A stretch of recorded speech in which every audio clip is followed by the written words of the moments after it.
Algum tempo hesitei se devia abrir essas memórias pelo princípio ou pelo fim, isto é, se poria em primeiro lugar o meu nascimento ou a minha morte. Sabendo que é mais comum começar pelo nascimento, dois motivos me levaram a adotar método diferente. O primeiro é que não sou propriamente um autor defunto, mas sim um defunto autor, para quem a sepultura foi outro berço. E o segundo é que o escrito fica assim muito mais galante e também mais novo. Dito isto, expirei às 2 horas da tarde de uma sexta-feira do mês de agosto de 1869, aos meus rijos e prósperos 64 anos. Morto. Morto? Ah, o motivo de minha morte? Pois bem, você pode dizer que eu morri de uma pneumonia, o que não está de todo errado. Porém, é mais correto dizer que eu morri por uma ideia, a invenção de um medicamento, o emplasto Brás Cubas.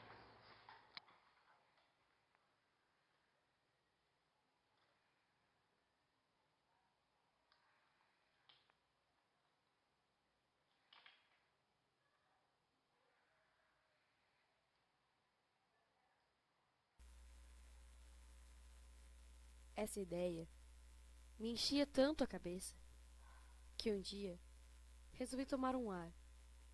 Estava sufocado, queria apenas refrescar minha mente. Porém, foi aí que tomei a rajada de vento que me rendeu a pneumonia, que me levou à morte. E como não me cuidei, acabei vindo parar nesta cama. Ah, Virgília, quem diria, de 2 grandes namorados, nada mais havia entre nós, passados 20 anos. Filha? Estás a visitar os mortos? Não, estou a ver se eu consigo colocar os vagabundos para fora de casa. Não me lembro de mais nada depois disso. Só sei que comecei a delirar, viajar pelos tempos. Vejam só, meu delírio começou em presença de Virgília. Virgília foi meu grão de pecado da juventude. Não há juventude sem meninice.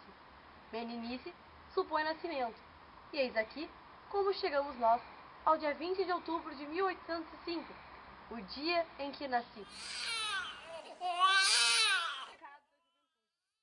Durante toda a minha infância, fui considerado simplesmente uma criança terrível. Pare, meu filho, está na hora da oração. Como mamãe te ensinou? Demos um passo à minha juventude. Juventude, ah, juventude. Lembro como se fosse ontem meu primeiro beijo. Fora com ela, Marcela, ou como todos a chamavam, linda Marcela. Ah, Marcela, amou-me durante 15 meses e 11 contos de réis.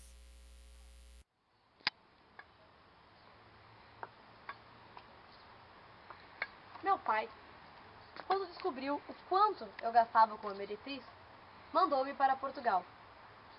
Ah, os primeiros dias de viagem foram terríveis. Quanto senti saudade de minha Marcela.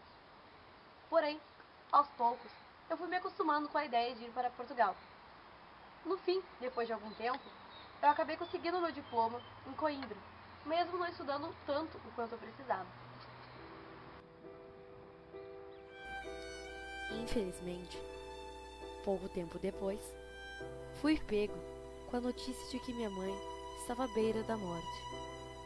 Portanto, voltei para o Rio de Janeiro.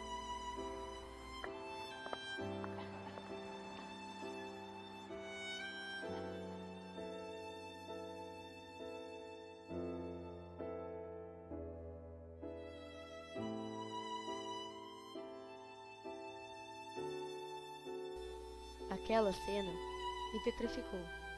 Era a primeira vez que eu via a morte de uma pessoa amada. Como alguém tão dócil, tão meiga, tão santa, como fora morrer assim?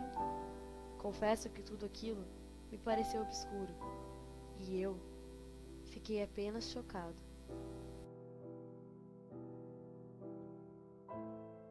Porém, passemos esta parte. Após algum tempo, me mudei para Tijuca.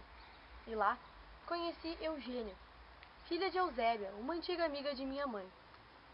Ah, Eugênia, que olhos tão lúcidos, que boca tão fresca, que moça tão bonita.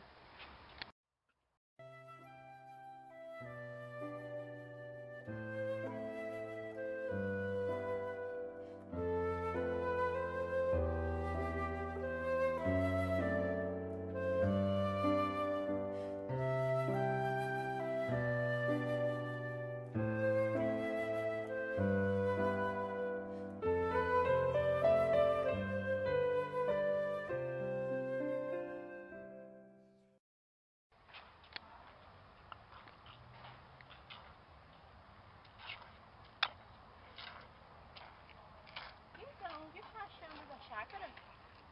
Muito bonita, né? Pra falar a verdade. Ah, machucaste no pé? Não, muito obrigada. Foi força de nascença. Minha filha. Ah,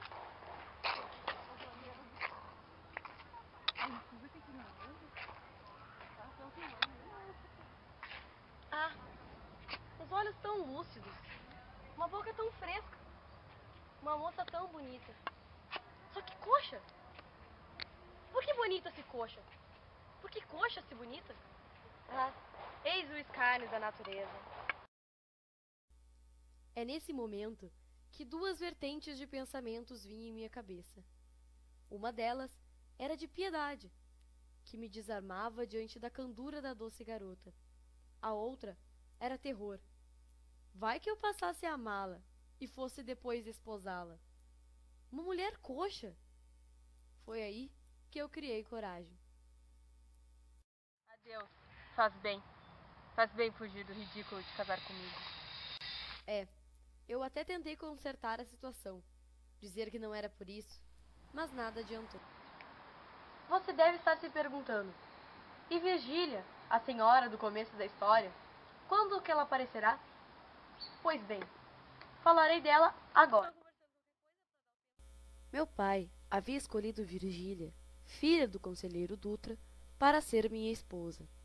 Além do casamento, eu receberia uma influência política. No fim de um mês, eu e ela já estávamos íntimos. Então, apareceu Lobo Neves, um homem que não era mais elegante que eu, nem mais simpático, e todavia foi quem me arrematou Virgília, e também a candidatura. Mas quem realmente ficou afetado com isso foi meu pai. Um Cubas? Como é que isso pode acontecer com Cubas? E foi assim que ele morreu. No fim, o fracasso que tive com Virgília acelerou o processo de sua morte.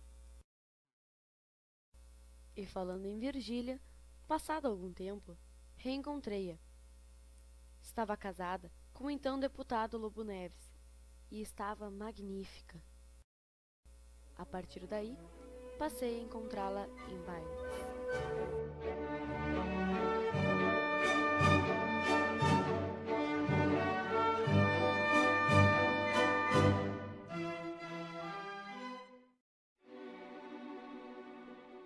Cada vez que nos encontrávamos, nosso contato ficava mais novo.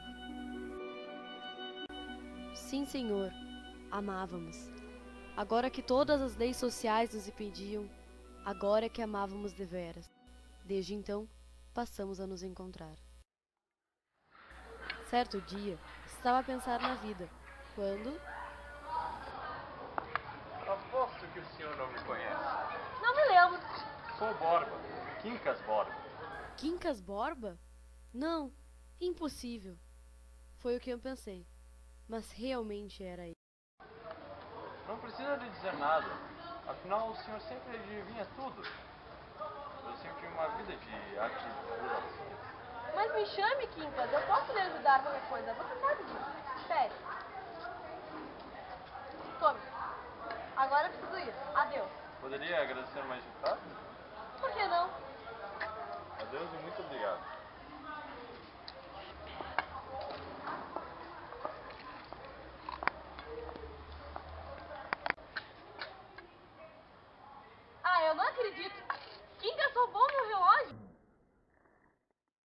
Bem, após contar esse pequeno episódio desgostoso, voltemos com Virgília.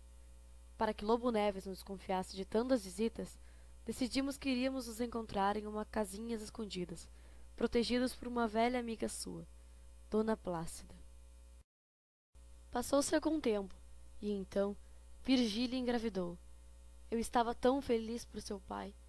Um filho, tirado do meu ser. Sentia-me homem agora. Certo dia, recebi uma carta extraordinária, acompanhada de um objeto não menos extraordinário. Meu caro Brás Cubas, há tempos tomei-lhe um empréstimo, um relógio. Hoje tenho satisfação de restituí-lo com esta carta. Muitas coisas se deram desde nosso encontro. Irei contá-las posteriormente, se deres licença, claro. Aliás, gostaria de expor-lhe um novo sistema de filosofia que eu mesmo criei, o humanitismo. Até breve, então, meu caro Brás Cubas. Saudades do velho amigo Joaquim Borba dos Santos, Quincas Borba. Após ler a carta, guardei-a, junto com o relógio, e esperei a filosofia. Uma tarde como as outras, me trouxe uma notícia terrível.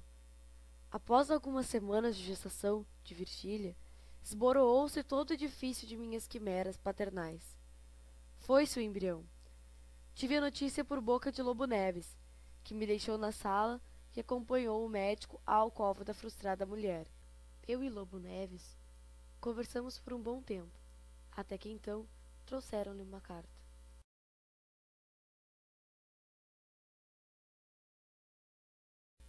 Depois que leu a carta, passou a me tratar friamente. Me contou que aquela carta nos denunciava. Não falava de nossos encontros externos, porém, falava sobre desconfiança pública sobre nossas intimidades. No fim, aquela carta acabou apenas restituindo a nossas aventuras o sal do mistério e a pimenta do perigo. Continuamos a nos encontrar, naquela casinha escondida em que Dona Plácida vivia. Dali a algum tempo, recebi a visita de que tanto esperava. Deus me livre contar a história de Quincas Borba, que, aliás, ouvi toda naquela ocasião. Quanto à sua aparência, estava muito diversa daquela que apareceu no passeio público. Saibam que ele herdara alguns pares de contos de réis de um velho tio de Barbacena. Nesta ocasião, ele quis expor-me sua filosofia, porém, pedi que não. Não, hoje não. Eu não poderia atendê-lo adequadamente. Venha outro dia, a casa está sempre aberta e eu estou sempre em casa. Venha para o humanitismo. Ele regaça os espíritos e o mar onde eu olhei, onde eu encontrei a verdade. Meu Deus, caramba. Quanto a Lobo Neves, bem, cada vez ele tinha mais desconfianças de mim. Foi então, no dia 31, que eu recebi uma notícia nada agradável.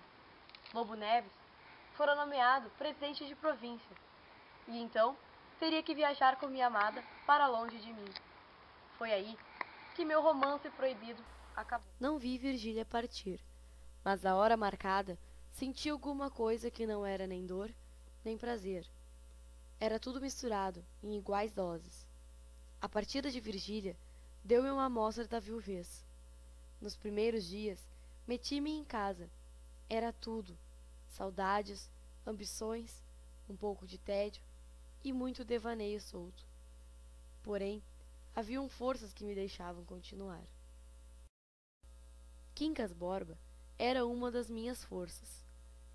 Ele expôs-me, enfim, ao humanitismo, me desenvolvendo-o de forma profunda. Eu estava estupefato. A clareza da exposição, a lógica dos princípios, o rigor das consequências, tudo isso parecia superiormente grande. E então eu realmente comecei a acreditar em suas teorias. A segunda força que me mantinha bem era minha irmã, Sabina. Ela estava fazendo de tudo, tentando me convencer que eu deveria me casar, para não tornar-me então um solteirão sem filhos. Então eu resolvi conhecer a Eulália.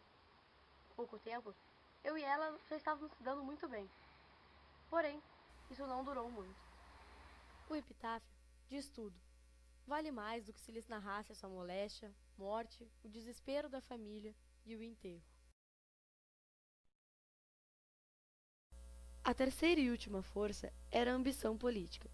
Tornei-me deputado, atuando diversas vezes ao lado de Lobo Neves. Foi num baile, em 1855, que pude então falar novamente com Virgília. Ela não era mais a frescura da primeira idade, mas ainda estava formosa. Falamos muito, sem aludir a coisa nenhuma do passado, apenas ditos remotos ou então um olhar, e mais nada. Pouco tempo depois, retirou-se. Nesse dia, já tinha eu 50 anos. 50 anos! Ainda não é invalidez, porém não é mais a flor da juventude. A essa altura, já extinguira-se a importância da minha vida, o interesse da minha vida, o amor.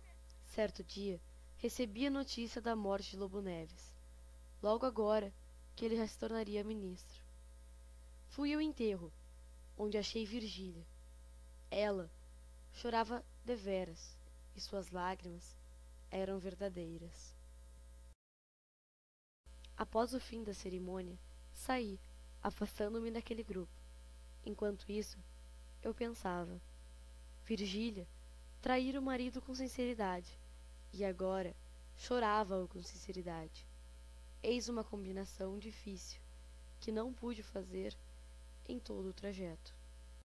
Enfim, certo dia, quando contei a Quincas que tivera sonhos estranhos, ele chamou à minha casa um alienista. A ideia era ver se eu estava louco, porém o avaliado foi ele. Fizera-me um pedido, o alienista, de cuidar de Quincas Borba, que tinha muitos mais sinais de loucura do que eu, e ele não estava errado. Uma vez, quando não me sentia bem e precisava desabafar, fui procurar por Quincas, mas esse havia sumido há meses, e somente meses depois voltou. Porém, seu olhar era outro. Vinha demente, e o pior, ele sabia de sua loucura, explicando-a como prova do humanitismo. Após horas e horas de conversa, Quincas Borba veio a desfalecer-se junto a mim, jurando e repetindo que a dor era uma ilusão. A dor é uma ilusão. A dor é uma ilusão. Entre a morte de Quincas e a minha, mediaram então os acontecimentos já narrados no começo do livro. O principal deles foi a invenção do Emplasto Brás Cubas, que morreu comigo, por causa da moléstia que apanhei. Divino Emplasto, tu me darias o primeiro lugar entre os homens, acima da ciência e da riqueza, porque eras a genuína e direta inspiração do céu.